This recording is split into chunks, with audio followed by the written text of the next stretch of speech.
Hello everyone, welcome back to my channel Medicos Learn and Grow Up. Today's topic retrograde degeneration. Retrograde degeneration ये क्या is the pathological changes. ये क्या pathological abnormal changes होता है किसमें nerve fibers में होता है, occurs in the nerve cell body में and axon proximal to cut end. जो यहाँ पे होता है एक नर्व सेल, ये चेंजेस किस में होता है, ये नर्व सेल बॉडी, ये क्या है नर्व सेल की बॉडी है, इसमें होता है नर्व सेल की बॉडी में. And axon proximal to the cut of end. ये क्या है, ये प्रॉक्सिमल पार्ट है और ये डिस्टल यहाँ पे साइट ऑफ इंजरी है. तो ये प्रॉक्सिमल पार्ट पे यहाँ पे क्या चेंजेस होता है, ये यहाँ पे चेंजेस होता है और नर्व सेल बॉडी में चेंजेस होता है. तो retrograde degeneration is the pathological changes, abnormal changes occurs in the nerve cell body and the axon proximal to the cut end.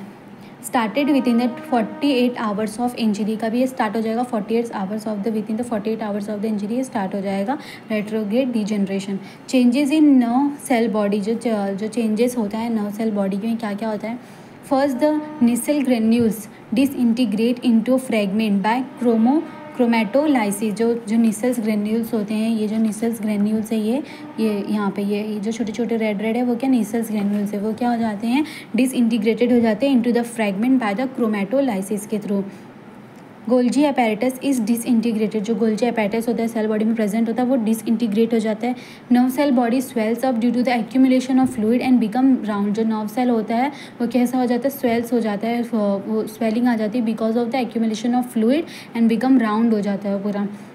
न्यूरोफाइब्रिल्स disappear followed by displacement of nucleus towards the periphery. जो न्यूरोफाइब्रिल्स होते हैं वो disappear हो जाते हैं followed by the displacement of nucleus because of the swelling की वजह से न्यूक्लियस कैसे पेरीफेरी में आ जाते हैं, सेंट्रल से पेरीफेरी में चले जाते हैं. Sometimes nuclear extruded out of the cell. Sometimes क्या होता है पेरीफेरी पे जाते हैं due to the accumulation. Sometime ऐसा जाता है कि वो आउटसाइड ऑफ सेल से बाहर ही चले जाते हैं. और अगर ऐसा हो गया तो क्या आएगा, death of the neurons, neuron की डेथ हो जाएगी और regeneration is not possible because the nucleus ही नहीं रहेगा तो उसका रीजनरेशन कैसा होगा. तो regeneration is not possible and death हो जाएगी न्यूरॉन्स की. Change in the axon proximal to the cut end. एक तो चेंज इसमें हो रहा है नर्व सेल बॉडी में, वो देख लिया. अब उसके प्रॉक्सिमल, ये प्रॉक्सिमल पार्ट है, यहाँ पे जो चेंजेस हो रहा है वो क्या हो रहा है, change in the axon proximal to the cut end. अब कब कहाँ तक चेंजेस होता है, up to the first node of Ranvier from the site of injury. ये फर्स्ट नोड ऑफ रेनिवर है, ये नोड ऑफ रेनिवर होता है बिटवीन द इसके, ये node of Ranvier up to the first node of Ranvier तक यहाँ तक चेंजेस होती है. Similar to the those changes occurring in distal cut end of the nerve fibres. ये सेम होता है एज द, जैसे कि जो change distal cut end of the nerve fibre में होता है वही change proximal cut end of the nerve fibre में भी होता है. That's it.